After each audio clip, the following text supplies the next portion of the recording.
Seja bem-vindo ao podcast Pão e Vinho. Aqui a sua vida será edificada.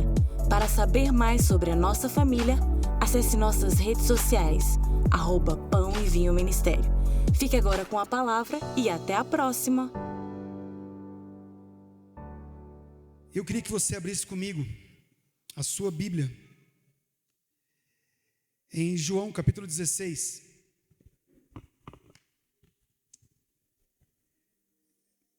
E eu só vou ler esse texto com você porque eu estava aqui na sala de oração. Eu quero dizer que essa quinta-feira ela foi muito especial para mim. Essa quinta-feira foi muito marcante para mim. Era um dia que eu estava muito cansado. Eu vim para cá, na verdade, na sexta-feira, cansado e sobrecarregado. Eu vim na quinta-feira arrastado para a sala de oração. Eu vim dizendo para o Levi, eu não estava afim de ir para a sala de oração não. Ele, vamos pai, vamos embora. Estamos no horário. Eu vou te levar. Tipo, minha vontade era trazer o Levi, deixar ele aqui, ele e a Luísa e ir embora. De tanto que eu estava cansado e sobrecarregado. Já passou por isso? Já deixou de ir para a igreja por causa disso? Levanta a mão, quem faz igual eu. Só os seres humanos, só os seres humanos. Alguém deixou de ir para a igreja porque estava cansado? Ainda bem que eu não estou sozinho. É bom ser gente, ser ser humano. Mas deixa eu te falar, eu vim.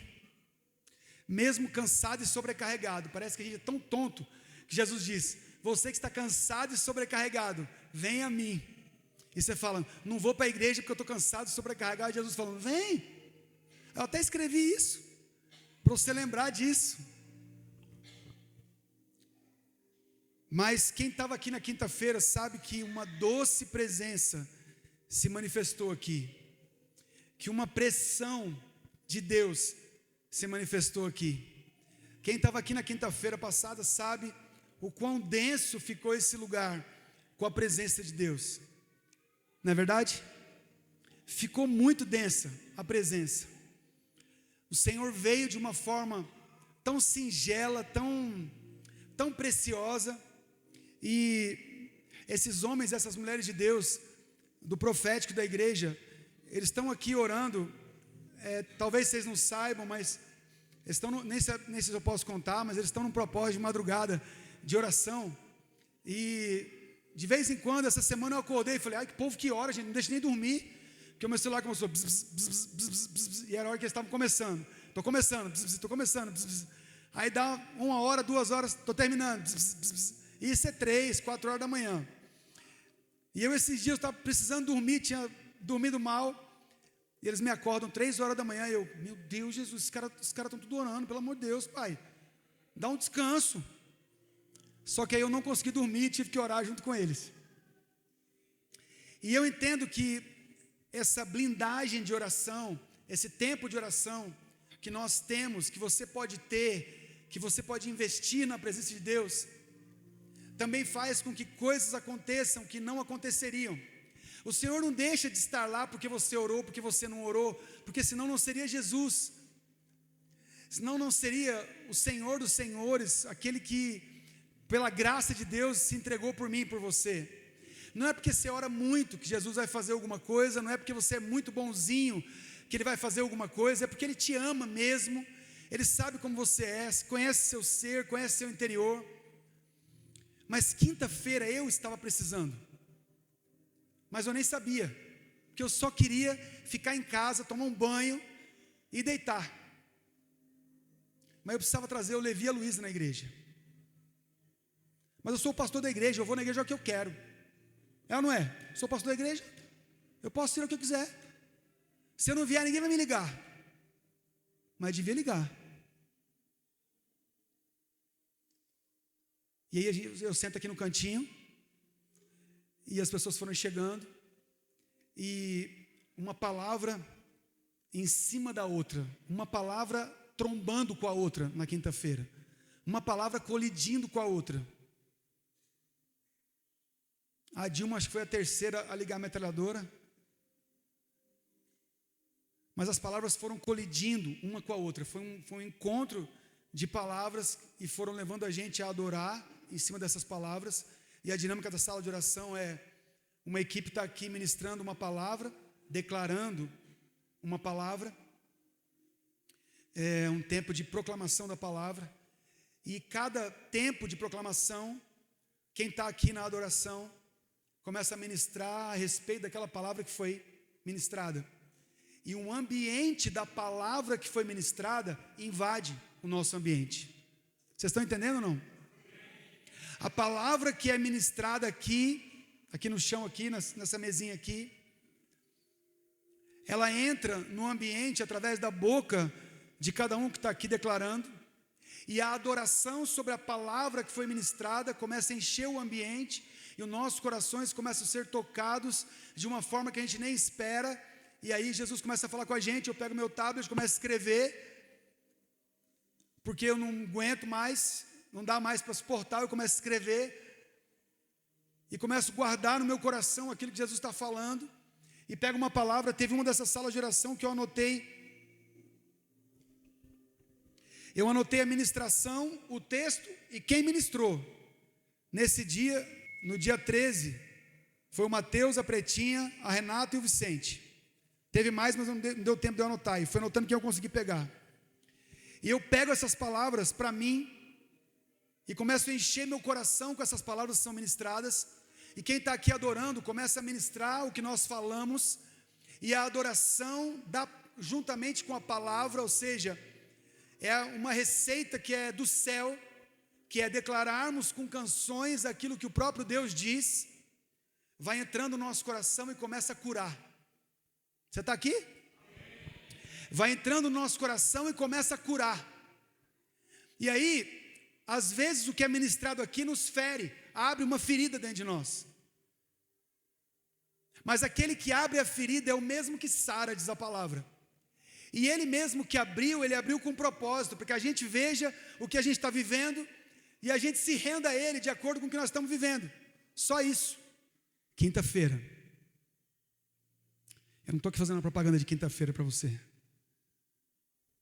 Estou fazendo a propaganda se você está cansado e sobrecarregado. Você tem pesos que acontecem na quinta-feira na sua vida, que atrapalham sua caminhada, e você de alguma forma nem percebe que precisa de Deus. Vai para a presença dEle, começa a declarar a palavra, e começa a adorar com essas palavras, que você vai ver o que vai acontecer. Se você quiser vir na quinta-feira, acontece isso toda quinta. Mas não é especificamente disso que eu estou falando. Eu estou falando de um tempo que nós precisamos com Jesus. Amém?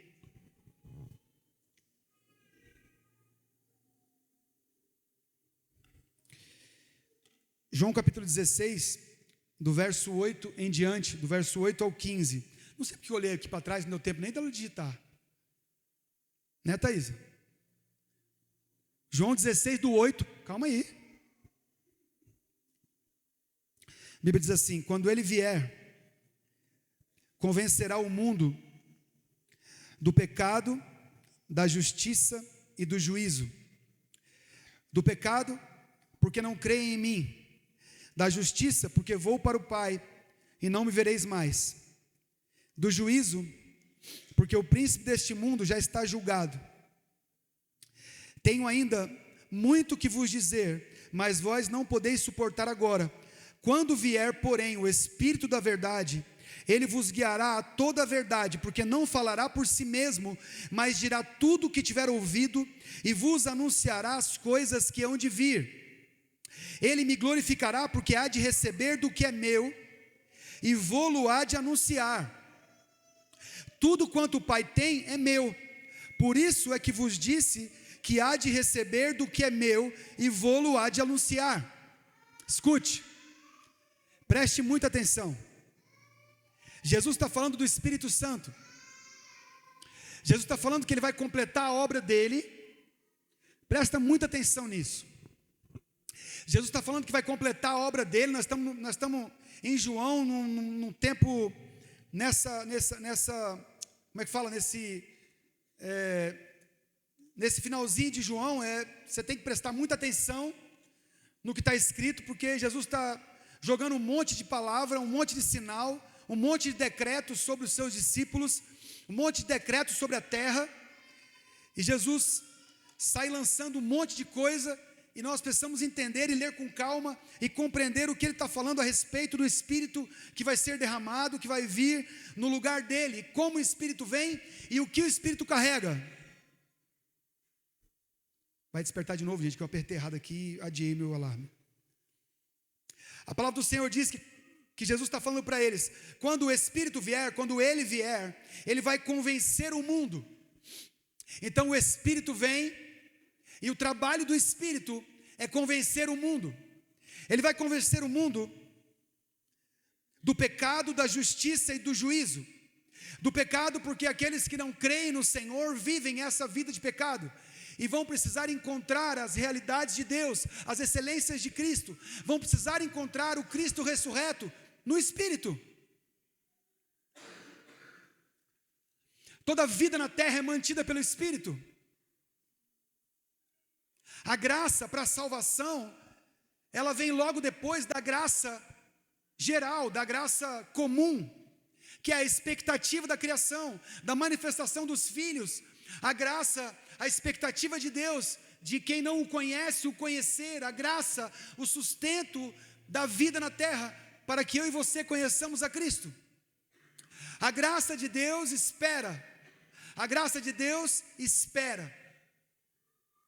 E nós, como agentes da manifestação de Deus, apresentamos Jesus para as pessoas, e Ele apresenta a graça para a salvação.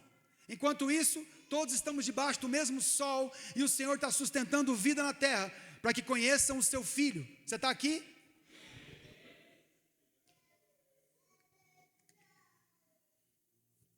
Então, Ele convence do pecado, da justiça, porque eu vou para o Pai e não me vereis mais.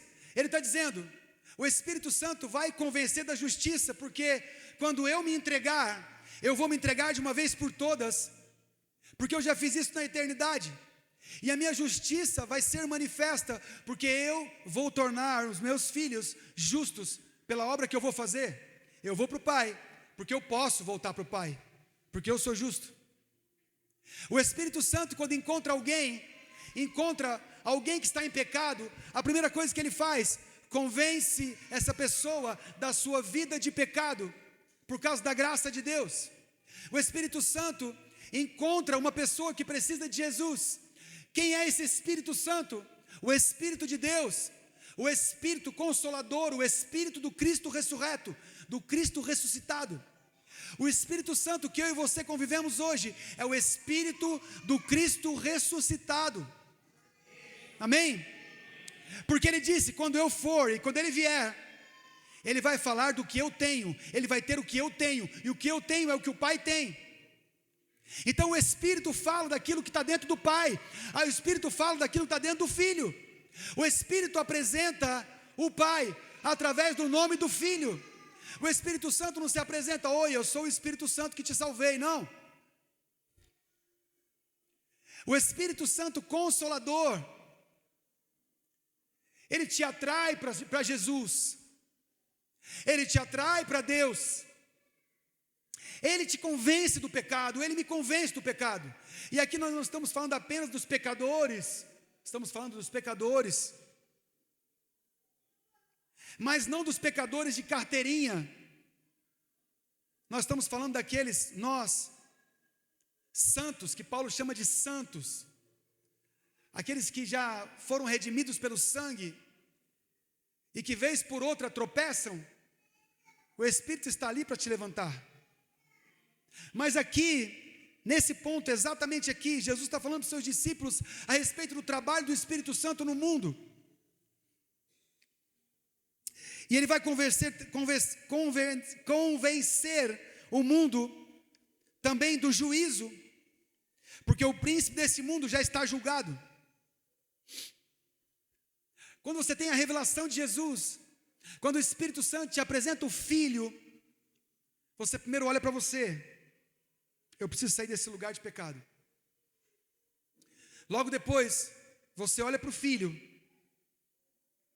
e vê o que Jesus fez por você.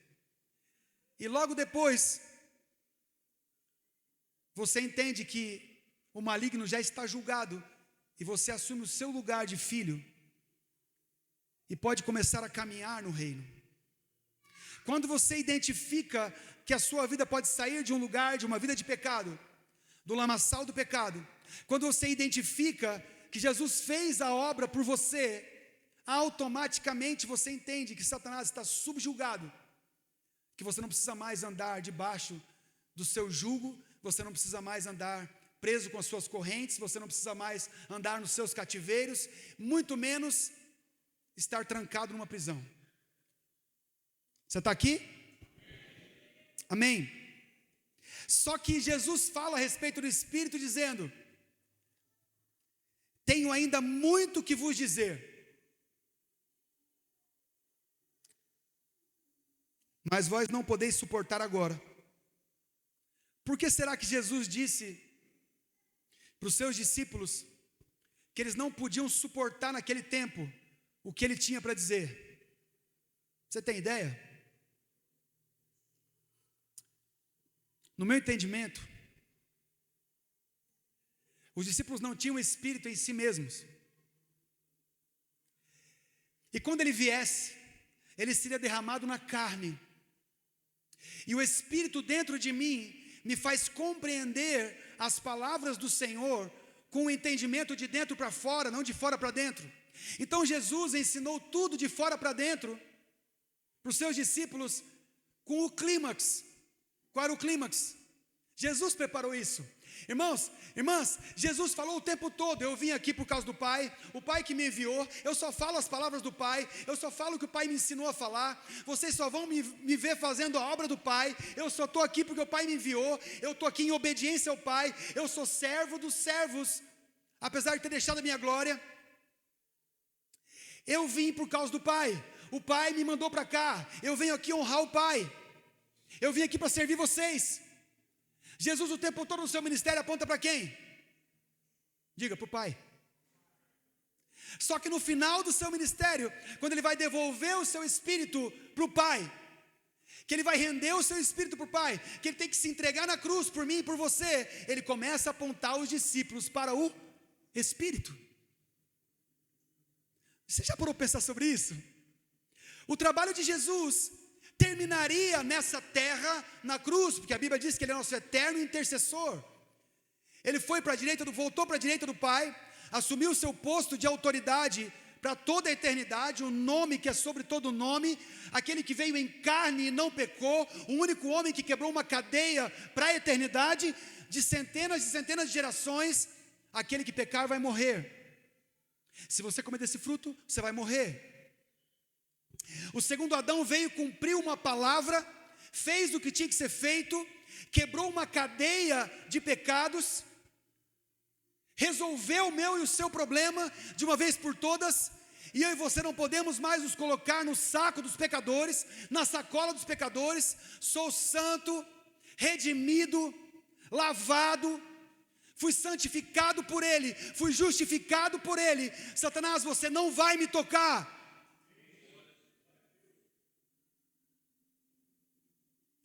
Satanás, cala a boca, para de falar do meu ouvido, você não vai me tocar, você não vai mexer com nada que é meu, porque eu fui santificado por Ele, eu sou reservado para Ele, eu sou povo dEle, eu sou filho, eu sou amado, eu tenho identidade no Filho,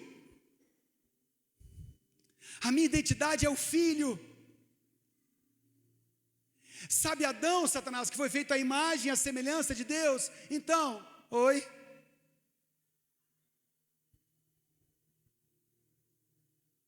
Esse sou eu. Mas você erra. Vou apertar o botão certo agora. Esse sou eu. Aí você escuta, mas você erra, mas você cai, mas você falha, mas você tropeça, você vacila. Aí você fala: eu sou filho, filho faz isso.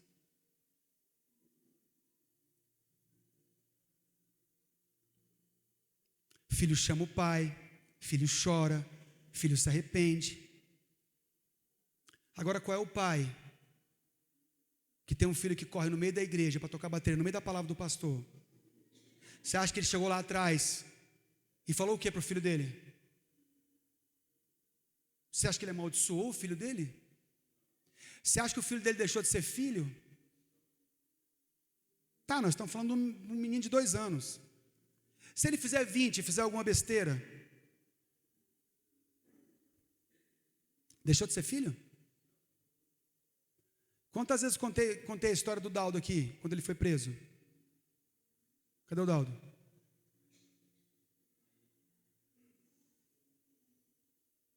Já contei várias vezes o testemunho do Daldo, e quando eu vou contar o testemunho do 01, que no final da nossa conversa ele diz: mas eu não me sinto filho.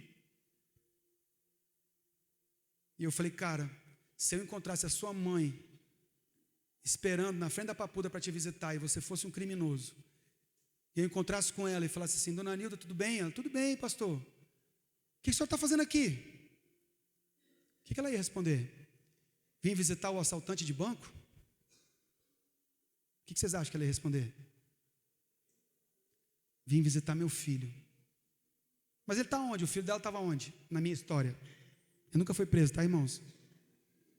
Isso é só intriga da oposição. É fake news. Onde estava o filho dela? Mas era filho dela? Ah, então filhos são presos? Deixam de ser filhos? Não, porque o Espírito foi enviado para nos falar coisas e nos ensinar coisas a respeito de Jesus, que para os seus próprios discípulos ele não podia falar, que eles não iam suportar se não tivesse o Espírito dentro deles. Porque a convicção da salvação, essa convicção de ser filho, precisava ter o depósito do Espírito. Então ele fala para os seus discípulos: aguardem, esperem um revestimento, esperem que o Pai vai enviar um Espírito sobre vocês. E foi derramado o Espírito sobre aqueles discípulos, amigos, filhos. Foi derramado o Espírito sobre aqueles caras, e depois que o Espírito foi derramado, então eles começaram a compreender algumas coisas, começaram a entender algumas coisas. Jesus apareceu para eles depois de ressuscitado, e eles: do nada, tu aparece aqui? Se assustaram. É um fantasma no meio do mar, é um fantasma na beira do rio, do lago, é um fantasma na porta. Não, sou eu, entra. Eles começaram a conviver com o sobrenatural. E logo depois disso, quando o Senhor Jesus fala: esperem, vocês vão ser revestidos, Ele preparou os seus discípulos para receber o Espírito dentro deles. E quando eles receberam o Espírito, então eles saíram habilitados para ouvir Jesus com tudo que Jesus tinha para falar para eles. Jesus aponta para o Espírito, porque o Espírito é peça fundamental para o resto das nossas vidas, para todas as nossas gerações, até que Ele viesse, até que Ele tomasse do fruto da vide junto com os seus, até que a mesa na ceia do Cordeiro, nas bodas do Cordeiro fosse servida, e Ele sente à mesa com seus filhos e coma pão e tome vinho. Até esse dia o Espírito trabalha na terra e Jesus intercede nos céus. A Bíblia diz que Ele é nosso eterno intercessor.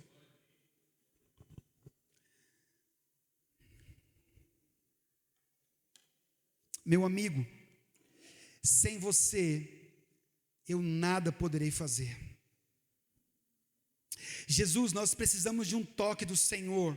Nós estamos sedentos por um toque do Senhor, porque um toque do Senhor muda tudo. Então nós dizemos: vem Espírito e toca-nos, ensina-nos tudo a respeito do Filho, ensina-nos tudo a respeito do Filho, abre os nossos olhos e deixa que a gente veja nitidamente o Filho. Espírito, abre os nossos olhos e deixe que a gente veja nitidamente o Filho.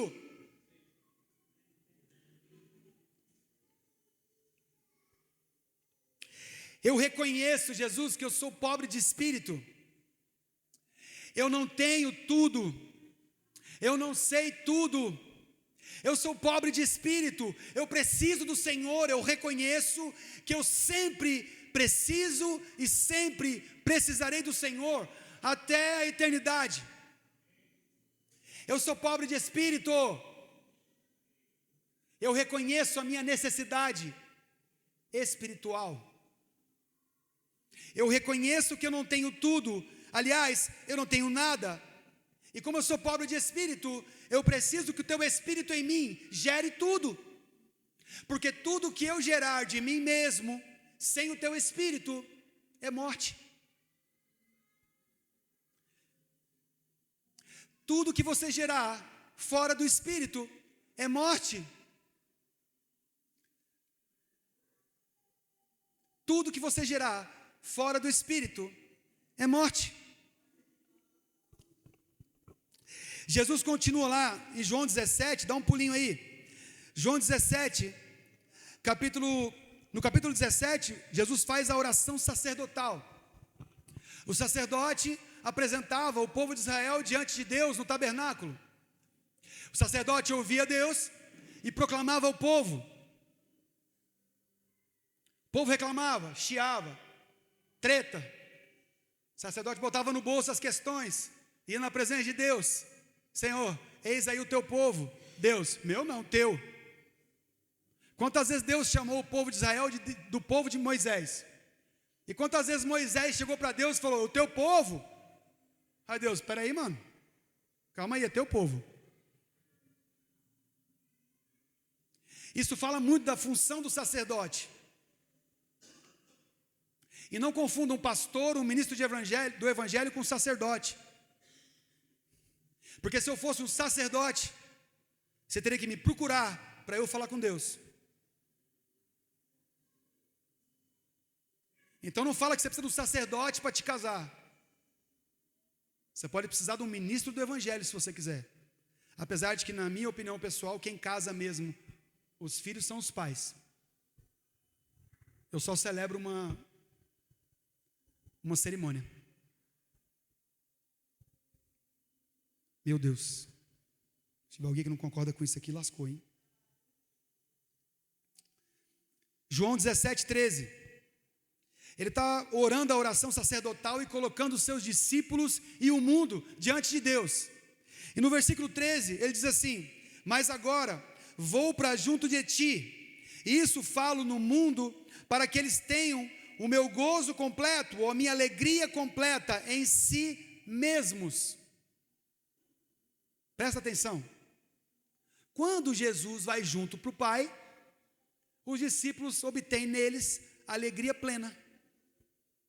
Mas os discípulos ficaram sabendo na ceia, assim, Jesus finalizou, realizou para eles, acabou moçada, eu estou indo para a cruz. Lava os pés dos discípulos, mostra para eles o que eles têm que fazer um com o outro. Eles saem cantando um hino. Você acha que o hino que eles cantaram é um hino de alegria? Celebrai com júbilo ao Senhor, que Jesus está indo para a cruz, lá, lá, lá, lá, lá, lá, lá. Com certeza não foi. Com certeza foi aqueles hinos bem melancólicos. Porque estavam todos tristes, porque o seu Senhor, o rei de Israel, porque Pilatos, quem foi o último que mandou escrever na cruz? Foi Pilatos? Que mandou escrever Jesus, rei de Israel? Rei dos judeus. Quem foi que mandou escrever?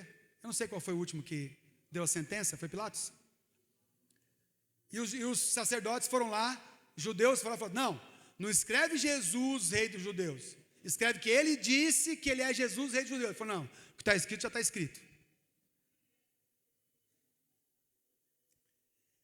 E aí os caras saem daquela ceia, são ministrados, entendem o que Jesus estava falando, mas Jesus ia se entregar aos principais sacerdotes e ao governo romano, ia ser crucificado, ia morrer. Se todos creram que ele ia ressuscitar é uma, mas que ele ia morrer era certeza. Então eles saem com o seu coração turbado, seu coração fechado. Ele é obrigado a falar para eles, cara, não se turbe o vosso coração, crede em Deus, crede em mim, eu estou indo para o Pai, Lá estão sendo construídas moradas para vocês. Se eu não tivesse preparando morada para vocês, eu não falaria isso. Mas eu estou indo. E tem lugar para vocês lá. Eles creram nessa palavra, mas eles eram seres humanos. Eles estavam tristes. Só que Jesus está fazendo oração sacerdotal. E começa a orar na frente deles, galera. Ele não foi para um lugar separado. Ele estava conversando com eles, dá as palavras de despedida para os seus discípulos e levanta a mão para o céu e começa: Pai, é chegada a hora, glorifica o teu filho, para que o filho te glorifique a ti, assim como lhe conferiste autoridade sobre toda a carne, a fim de que ele conceda a vida eterna a todos quanto lhe deste. E a vida eterna é essa: que te conheçam a ti, o único Deus verdadeiro, e a Jesus Cristo, a quem enviaste. Eu te glorifiquei na terra. João 17:4. Eu te glorifiquei na terra, consumando a obra que me confiaste para fazer. E agora, glorifica-me, ó Pai, contigo mesmo, com a glória que eu tive junto de ti, antes da fundação do mundo. Ele está orando isso na frente dos 12 caras, aliás, 11, depois que ele foi, que elegeram outro. Dos 11, é isso? É, né? É. Não quero confundir as datas aqui, mas... Ele está lá orando isso na frente dos seus discípulos. E eles estão orando, ele entregando para o Pai toda a obra dele aqui. Escutem. Ele continua essa oração, falando daqueles que estavam ali, daqueles que não aceitaram, daqueles que aceitaram. Ele está orando ao Pai de frente com os seus discípulos. E no versículo 13 ele diz: agora vou para junto de ti. Isto falo no mundo, para que eles que estão me ouvindo tenham a minha alegria completa em si mesmos. Como aqueles discípulos que estavam ouvindo que Jesus estava indo para o Pai, e que o Messias, que eles acreditavam que ia romper com todas as estruturas, que ia levantar uma espada e destruir o governo romano, que ia levantar o povo de Israel como um povo, aquele que viria como um guerreiro, como um poderoso. Ele viria de Belém de Judá, ele era um cara tipo Davi. Eles esperavam um guerreiro forte e poderoso, e Jesus curando todo mundo, fazendo milagres. Caramba, é ele mesmo. A hora que ele pegar a espada e falar para a gente: vamos, nós vamos e vamos quebrar tudo. Aí ele informa para eles que ele vai morrer.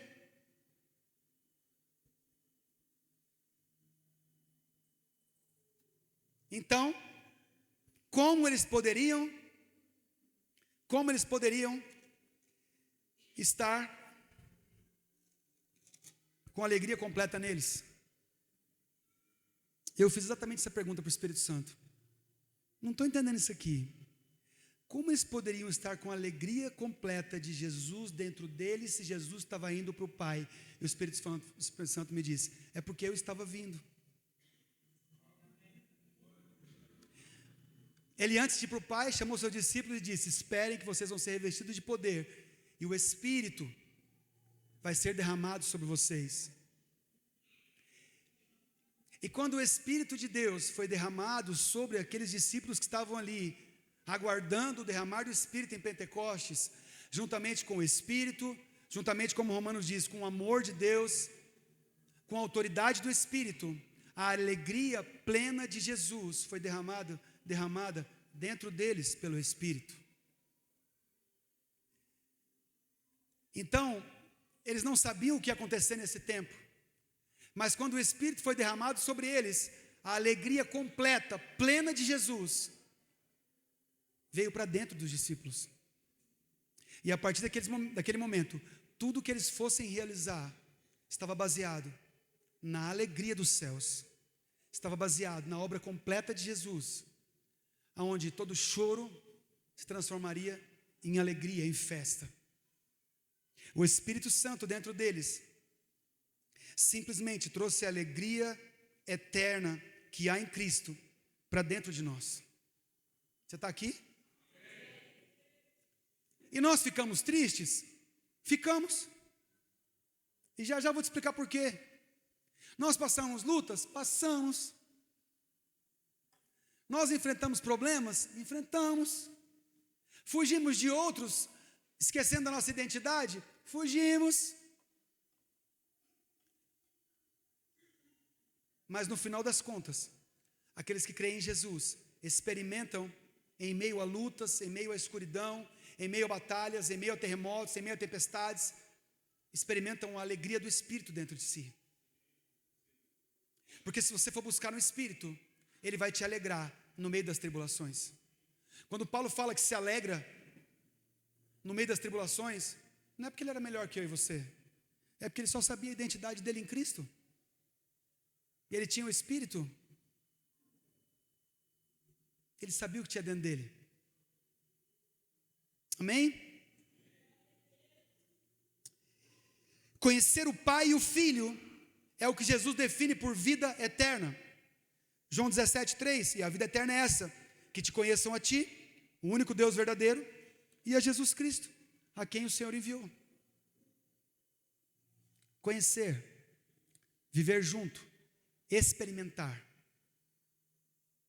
Conhecer, de viver junto, de experimentar, de ter uma vida com, de se envolver com eles, de andar com eles. Quem proporciona tudo isso? Diga comigo, o Espírito. O Espírito proporciona. Você pode adorar o Espírito? Pode?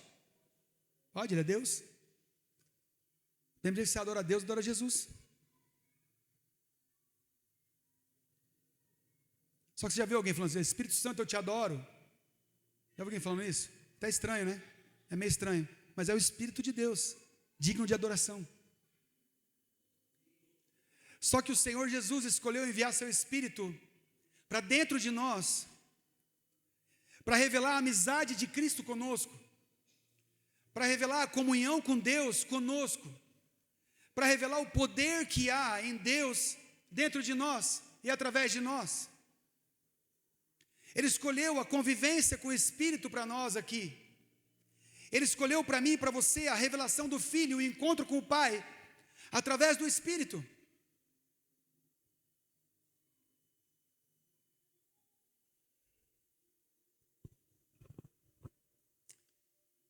Vai um pouquinho mais para frente. Deixa eu ver se eu posso andar mais um pouquinho. Vai para João, capítulo 19.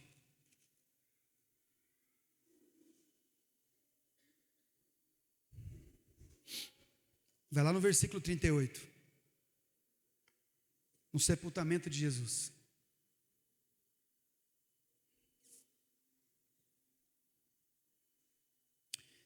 Não sei se você já leu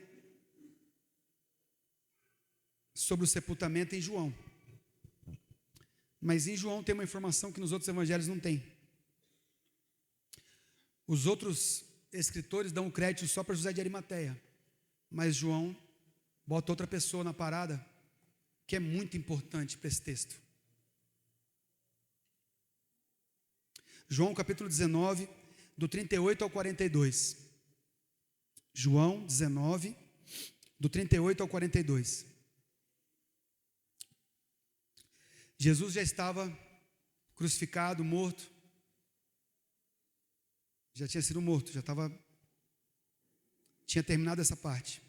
Depois disso, José de Arimateia, que era discípulo de Jesus, ainda que ocultamente pelo receio que tinha dos judeus, rogou a Pilatos, que eu falei, lhe permitisse tirar o corpo de Jesus.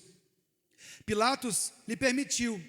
Então foi José de Arimateia e retirou o corpo de Jesus. 39. E também Nicodemos, aquele que anteriormente viera ter com Jesus à noite, foi, levando cerca de 100 libras de um composto de mirra e de aloés. Tomaram, pois, o corpo de Jesus e envolveram em lençóis com os aromas, como é de costume, de uso entre os judeus, na preparação para o sepulcro. No lugar onde Jesus fora crucificado, havia um jardim, e neste um sepulcro novo, no qual ninguém ainda tinha sido posto. Ali, pois, por causa da preparação dos judeus e por estar perto o túmulo, depositaram o corpo de Jesus. Por favor, preste muita atenção no que eu vou falar aqui.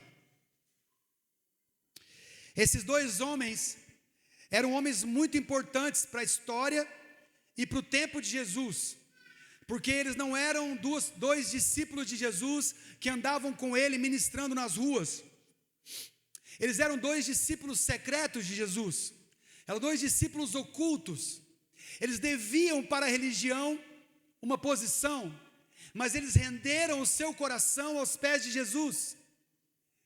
Então, durante a caminhada de Jesus, publicamente, eles não poderiam aparecer, mas quando eles puderam ser úteis, eles foram proféticos.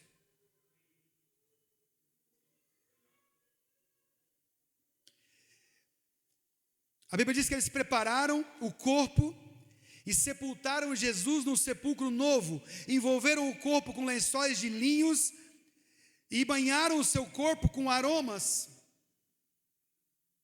José de Arimateia, a Bíblia diz que o trabalho dele foi se expor, porque José de Arimateia era membro do Sinédrio, e diz que ele era um homem bom e justo. Em Lucas capítulo 23, 50 e 51, diz que ele não tinha concordado com o desígnio e a ação dos outros líderes do Sinédrio. Então ele era dentro ali do Sinédrio, que era o governo dentro dos fariseus, o governo dentro do judaísmo. Sinédrio eram os caras que decidiam política e religião. Ele tendo um alto poder, uma alta autoridade, no meio dos outros que decidiram sobre Jesus, ele não foi a favor, e ele não concordou com a ação e os desígnios, o que estava no coração deles e com o que eles fizeram, a Bíblia diz, e ficou registrado em Lucas capítulo 23, versículos 50 e 51, para eu e você podermos ler depois. Ele tinha uma posição, mas o coração dele já estava rendido. Entenda, a Bíblia diz que José de Arimateia foi lá e retirou o corpo de Jesus. Quem retirou o corpo de Jesus? Qualquer um? Um discípulo seu? Não, meus amigos, os seus discípulos estavam fugidos, os seus discípulos estavam escondidos, os seus discípulos estavam com medo, os seus discípulos simplesmente desapareceram. Só que João ficou com Maria, mãe de Jesus, e com as outras mulheres. A Bíblia diz, ele foi o único que ficou. Vocês lembram disso? Então ele pôde ver e escrever. Por isso que os outros não escreveram. Exatamente como aconteceu. E ele escreveu que José de Arimateia foi lá e retirou o corpo de Jesus da cruz. E levou para um lugar próximo, porque o túmulo que ele separou, que era da família dele, ainda não tinha sido depositado corpo nenhum, não tinha nenhuma impureza, não tinha nenhuma morte aonde Jesus foi colocado na terra. O lugar da terra, o buraco onde Jesus foi colocado, o buraco na rocha onde Jesus foi colocado, nunca tinha sido colocado ninguém. Não tinha morte ali.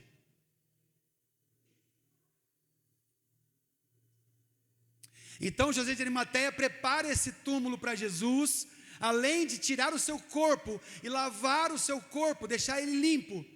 E vocês hão de convir comigo que um homem que foi açoitado como Jesus foi, massacrado como Jesus foi, e no final, depois de morto, furado no seu lado, que saiu sangue e água, como disse o profeta, todo o sangue foi derramado. Então ele já não tinha mais sangue para ser derramado do corpo, mas ele tinha muitas lesões, muitas feridas. Elas foram todas lavadas, e o corpo dele dilacerado, mas limpo, começou a ser, depois de lavado, começou a ser ungido com mirra e com aloés.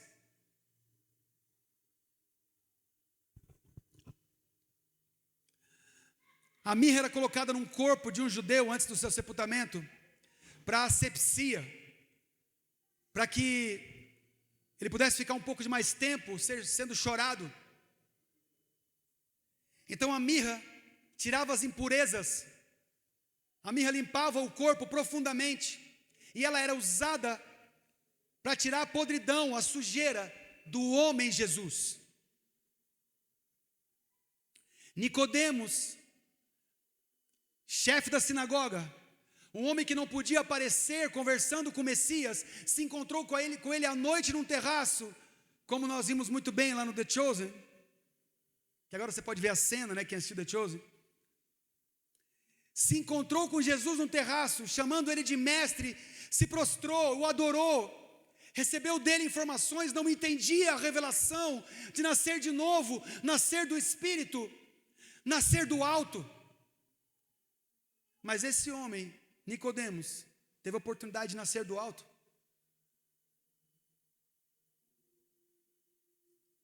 Então ele separa aquilo que profeticamente precisava ser feito com o corpo de Jesus. Ele apresenta mirra, porque num túmulo novo, o corpo de Jesus entrou purificado. Mas juntamente com a mirra, ele trouxe aloés, para que Paulo pudesse dizer que nós somos o bom perfume de Cristo. Junto com a mirra, ele trouxe aloés. Os aloés, ou aloe vera, para as mulheres, sabem o quanto aloe vera cura o cabelo. Para as mulheres e para o Lourenço. Não por causa do cabelo, mas porque ele conhece muito de planta.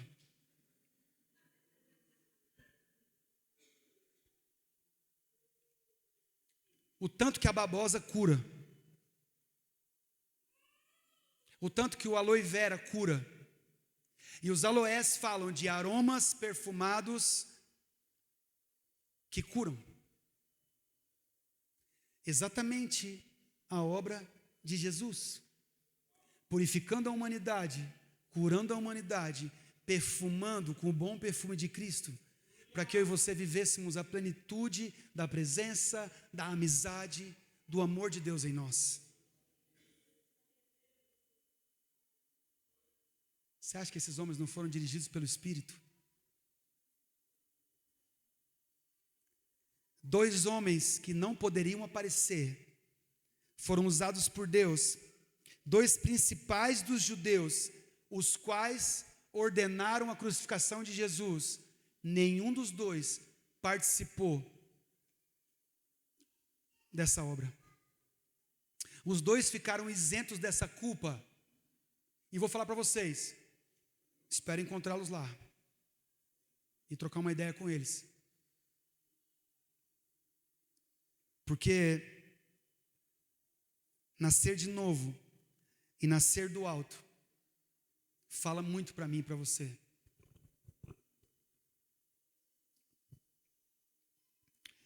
Olha aí, pega aí João 3. Pastor, não vamos sair de João hoje? Não. Vamos. Não vamos fazer.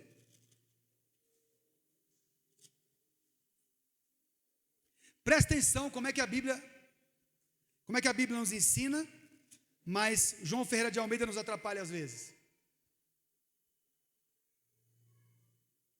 Jesus continua conversando com Nicodemos, só que estende o assunto. João capítulo 3, Nicodemos visita Jesus e Jesus começa a explicar o reino de Deus e a obra do Espírito para Nicodemos. Nós estamos falando do Espírito hoje, amém?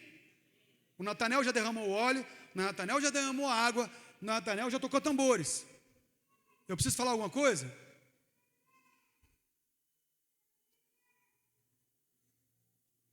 Havia entre os fariseus um homem chamado Nicodemos, um dos principais dos judeus. Este de noite foi ter com Jesus e disse: Mestre, Rabi, sabemos que és mestre, vindo da parte de Deus, porque ninguém pode fazer esses sinais que tu fazes, se Deus não estiver com ele. A isso respondeu Jesus: em verdade te digo, se alguém não nascer de novo, não pode ver o reino de Deus. Rabi, tu és mestre, se o Senhor não tiver vindo de Deus, o Senhor só pode ter vindo de Deus, porque os sinais que o Senhor faz, o Espírito. Nicodemos olha para Jesus, diz: o Senhor é mestre, o Senhor vem da parte de Deus. Nicodemos, Jesus, Nicodemos, o Espírito. Nesse tempo, Jesus já começa a indicar para Nicodemos em que lugar ele precisava caminhar. Em verdade te digo, se alguém não nascer de novo, não pode ver o reino. Perguntou Nicodemos, como pode um homem nascer de novo sendo velho? Ele queria resolver o problema dele. Eu estou aqui por causa disso, eu quero viver o que o Senhor vive, eu quero andar com o Senhor. Que vida é essa que o Senhor tem? Por que o Senhor está fazendo essas coisas? O Senhor veio de Deus, eu sei que o Senhor é o Messias, eu quero andar com o Senhor, eu quero essa vida. Eu preguei sobre isso, eu ensinei sobre isso minha vida inteira. Eu quero a sua vida em mim, é isso que todos os profetas falaram.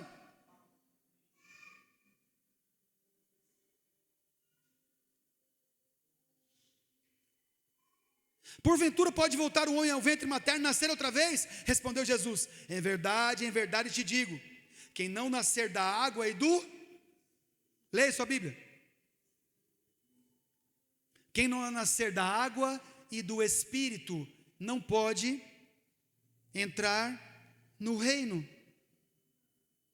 Jesus já fala para os seus discípulos da lavagem com água pela palavra. Então ele está dizendo, a palavra vem, o Espírito opera e você nasce de novo. Por isso, se você for num lugar que tenha só manifestação espiritual e não tem a palavra, corre. E também se você for num lugar que o povo não acredita em manifestação espiritual e só tem palavra, corre. Vai procurar aquilo que Deus tem para você, água e Espírito.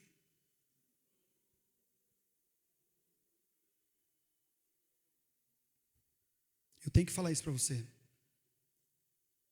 Então ele diz, o que é nascido da carne é carne, o que é nascido do Espírito é Espírito. Não te admires eu te dizer, importa-vos nascer de novo, porque o nascimento que eu estou te falando, Nicodemos, não é o que você está pensando. Cara, você é mestre em Israel, e você não entendeu isso ainda. Existe um novo nascimento em Deus. Esse nascimento fala da obra que eu estou fazendo. O vento sopra onde quer, ouves a sua voz, mas não sabe de onde vem nem para onde vai. Assim é todo aquele nascido do Espírito. Então ele perguntou a Nicodemos, como pode suceder isso? E Jesus ajudou o mestre no meio dos judeus. Tu és mestre em Israel, não compreende essas coisas? Em verdade te digo que nós dizemos o que sabemos e testificamos e temos visto. Contudo, não aceitais o nosso testemunho.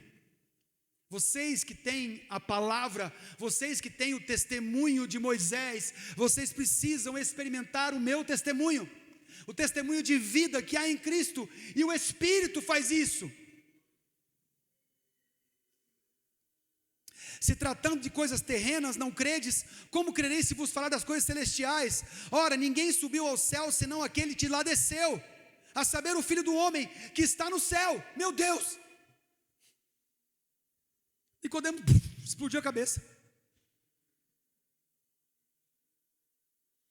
Ele estava explicando para ele, eu já morri, antes da fundação do mundo. Eu sou o Cordeiro de Deus, cara.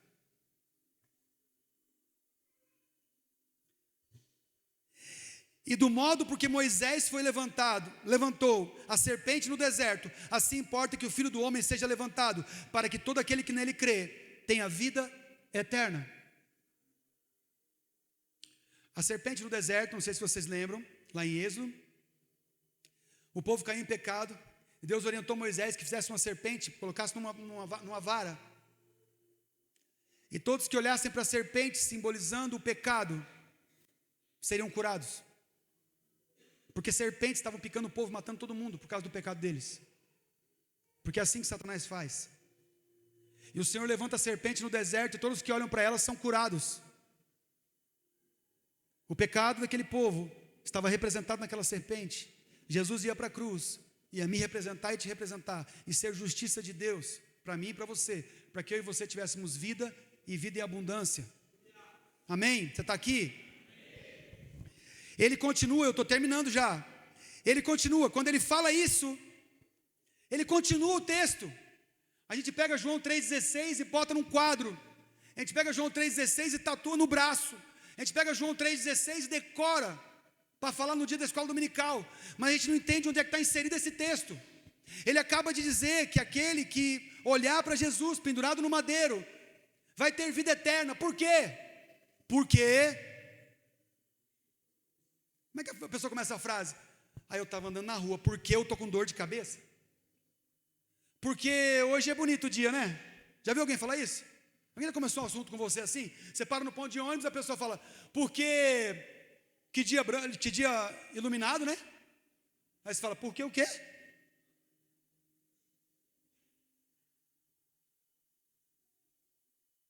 Ele está falando do que ele já falou. Para que todo aquele que nele crê tenha a vida eterna. Porque Deus amou o mundo de tal maneira, Nicodemos. Nicodemos, escuta aqui. Sabe para quem ele está falando isso aqui? Não sei se você já percebeu isso, se já tinha notado isso. Mas Jesus está falando isso aqui para Nicodemos, para um mestre de Israel, que falou sobre Yeshua durante toda a sua vida, que desde os 7 anos de idade tem sido preparado para aos 14 anos, assumir um lugar numa sinagoga e ser ensinado por mais 7 anos, e assumir um lugar numa sinagoga e começar a ensinar e estudar, e saber todas as línguas do mundo antigo, para poder falar do foco dos judeus, que é, o filho dele vai vir e nos salvar. E nós, salvos por Jesus, muitas vezes não conseguimos ouvir a voz do Espírito, e caminhamos por lugares que nós não gostaríamos de caminhar, e Jesus simplesmente está nos falando com a gente hoje, por favor, ouçam o meu espírito, porque ele aponta para mim. Jesus apontou para o Pai a sua carreira inteira, no seu final aponta para o Espírito vem e aponta para o Filho, que aponta para o Pai, e eu e você precisamos viver no Espírito. Paulo clama aos Gálatas e fala, andai no Espírito, vivei no Espírito. Vocês precisam fazer isso, senão os desejos desenfreados da carne vão dominar a mente de vocês, vão dominar o coração de vocês, e vocês vão parar de ouvir o Pai, vocês vão parar de ouvir o Filho, porque o Filho fala o que o Pai fala. Agora o Espírito tem tudo do Filho, e tudo que o Filho tem é do Pai. Ele disse isso aqui agora há pouco. Então o que você escutar do Espírito, a Trindade está falando. Você está aqui? E ele fala, porque Deus amou o mundo de tal maneira, Nicodemos, que deu o seu Filho unigênito, para que todo aquele que nele crê não pereça, mas tenha vida eterna. Porquanto Deus enviou o seu Filho ao mundo, não para que julgasse o mundo, seu fariseu. Deus enviou o seu Filho ao mundo, não para que julgasse o mundo, seu chefe do sinédrio, julgador de pessoas. Ele enviou o seu Filho ao mundo, para que fosse salvo por ele. E quem nele crê não é julgado. Quando o Espírito Santo te usa para apresentar Jesus para alguém, nunca pode ser com julgamento, nunca. Se você já chegou para alguém com julgamento para apresentar Jesus, vergonha para você, vergonha para mim que já fiz isso. Porque aquele que crê não é julgado pelos céus.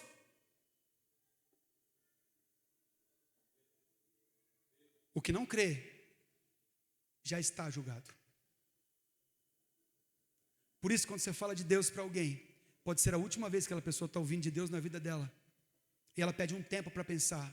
Ela precisa saber que aquela pode ser a última vez que ela está ouvindo de Deus na vida dela. Ela não precisa ter medo de nada, ela só precisa saber dessa verdade. Pode ser que o Espírito Santo fale com você no momento de queda sua. E se você reconhecer que é o Espírito do Cristo ressurreto, o Filho de Deus, você precisa atender a voz do Espírito. Que aquele pode ser um momento crucial na sua vida.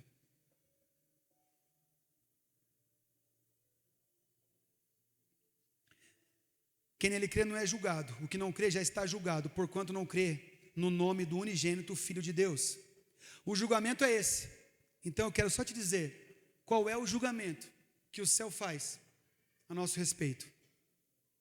Que a luz veio ao mundo e os homens amaram mais as trevas do que a luz, porque as suas obras eram más. Pois todo aquele que pratica o mal aborrece a luz, não se sente bem na luz, não quer estar na luz, e não se chega para a luz, a fim de não serem arguidas as suas obras.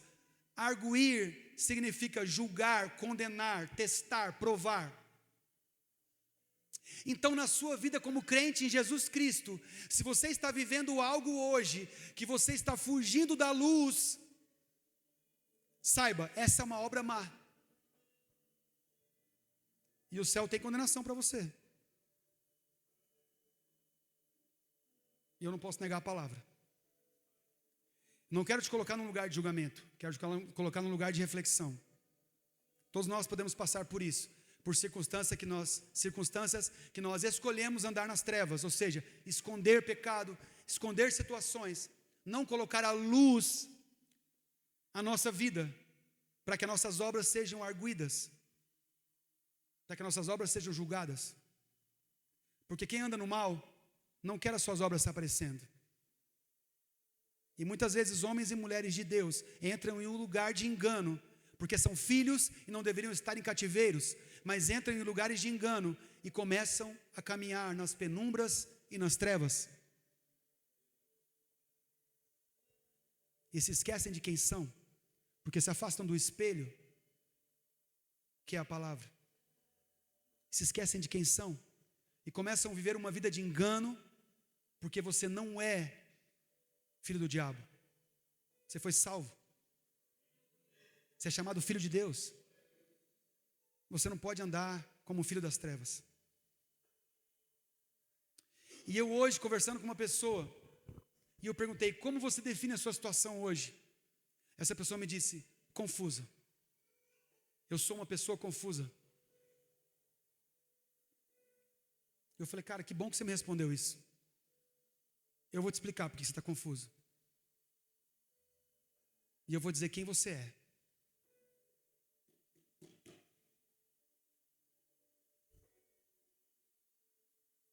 Todo aquele que pratica o mal foge da luz, para suas obras não serem arguidas. No 21 ele acabou o assunto com Nicodemos e a Bíblia continua falando o que tem que falar. O assunto com Nicodemos, naquele terraço de noite, terminou no versículo 21 do capítulo 3 de João. Ele disse assim, Jesus disse para Nicodemos, sabe Nicodemos, quem pratica a verdade, aproxima-se da luz. Faz o quê? Aproxima-se. A fim de que suas obras sejam manifestas, porque feitas são em Deus. Se você anda na verdade, você pratica a verdade, então você caminha para a luz, porque as suas obras sempre vão ser manifestas. Se elas estão em trevas, elas vão ser manifestas. Porque para Deus não existe luz e trevas. Deus não é luz. Mas se você olhar nos profetas que tiveram a visão de Deus, ele habita numa escuridão inacessível. Alguns falam. Outros falam luz inacessível. Outros falam em densas trevas. Fechei. Não abro mais hoje. Levante-se do seu lugar.